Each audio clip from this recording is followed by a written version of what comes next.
Comentario político con René Delgado. Son las 8:54, es jueves, vamos a escuchar el comentario político de René Delgado. Querido René, ¿cómo estás?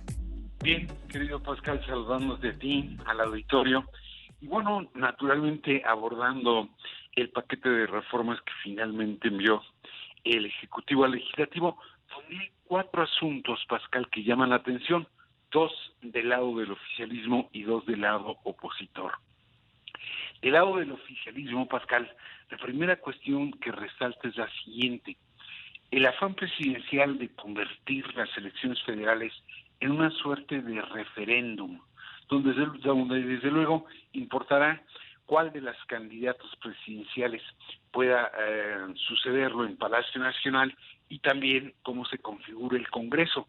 Pero sobre todo, la pretensión es ver si el electorado ratifica o no con su voto en las urnas el proyecto nacional impulsado por él y ahora o más adelante lo consagra y lo asegura en la Constitución, modificando vértebras o artículos fundamentales del texto. Desde esa perspectiva, propone, sin decirlo, definir con el sufragio no lo que pudiera ser quien lo suceda, sino lo hecho por él. Obviamente, desde la óptica presidencial, lo realizado durante la administración equivale a una revolución que subvierte lo establecido a tal punto que el mandatario la considera la cuarta transformación. La singularidad de esa supuesta pretensión es que mira al pasado remoto como destino y no el futuro como próximo horizonte, y ciertamente pretende restablecer condiciones de igualdad, pero sin resolver el desafío de la modernidad. Repone lo que había, pero no lo replantea.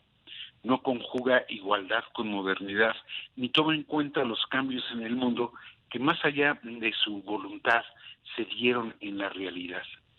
Y la segunda cuestión, del lado del oficialismo, que resulta curiosa, por decirlo menos, es lo siguiente: el mandatario reconoce que si por errores, desidia o desviaciones cometidos por el movimiento que encabeza, la oposición llegara a recuperar el poder, él quisiera dificultar lo más posible que eche abajo lo hecho durante su gobierno.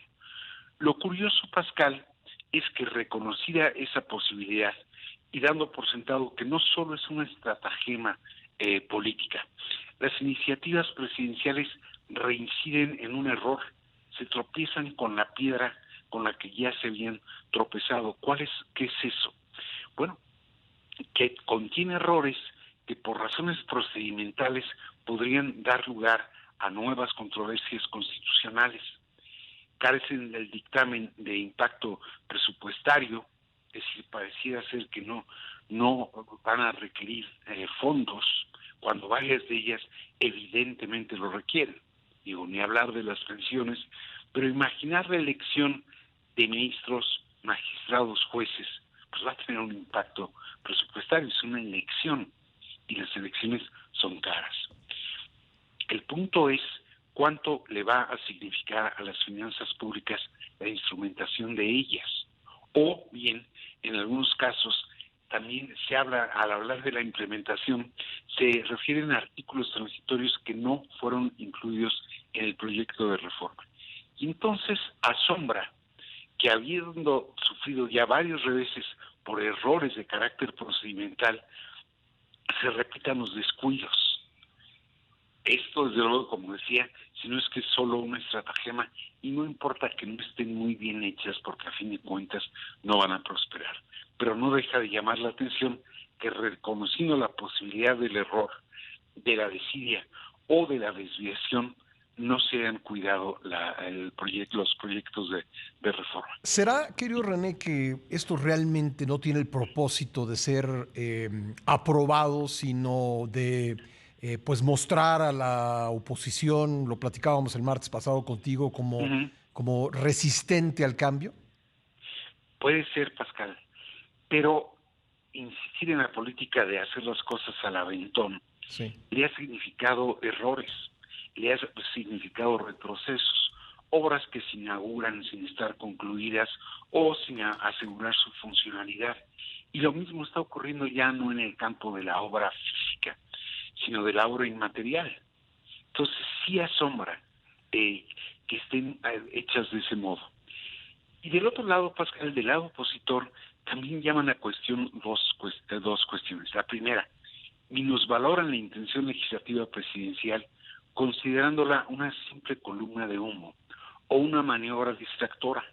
Y en esa condición, su reacción resulta pobre, siendo que el mandatario juega a ganar, sea lo que tú dices, es decir, a fustigar a la oposición, o sea, a sacar adelante, si no todas, algunas de ellas, y esas algunas quizás parcialmente. Pero creo que están minusvalorando. El dirigente panista Marco Cortés ha llegado a decir que simple circo, morena y teatro. Y sobra decirlo, así no se resiste un proyecto que pretende, como decía, tocar vértebras de la Constitución. Y aunado a ello, Pascal, la oposición se mantiene en la idea de oponerse sin proponer. Y en esa actitud parecía que si el oficialismo quiere regresar al pasado remoto, la oposición quiere regresar al pasado inmediato. En ningún caso el futuro forma parte del itinerario político de las fuerzas en pugna. Y la otra cuestión, Pascal, que incluso ayer yo comentaba en tele, es que la oposición, diciendo integrar una coalición integral, esto es electoral, política, parlamentaria y de gobierno, solo da muestras de interés por lo electoral. Es decir, coincidieron en el respaldo a Xóchitl Gálvez, se repartieron de manera singular las candidaturas a los gobiernos estatales y a la Ciudad de México y de algún modo acordaron algunas postulaciones para el Congreso. Pero la parte de la coalición política y de la coalición de gobierno no aparece. Uno ve cómo hablan tres personas, sino que es una, la coalición. Entonces, no deja de asombrar que no logren configurar auténticamente un frente y por lo mismo dar un solo frente. Con un solo vocero, ¿no? Así es. Sí. Es decir, si van a ir de conjunto, creo que bastaría con que hablara uno por los tres y fijaran postura. Pero en los matices se ven las diferencias. Entonces, es curioso cómo también la oposición repite errores. Y desde esa perspectiva, Pascal, asombra la baja calidad de la política que producen nuestros partidos. Pues sí, así parece, querido René. Te agradezco el comentario, te mando un abrazo.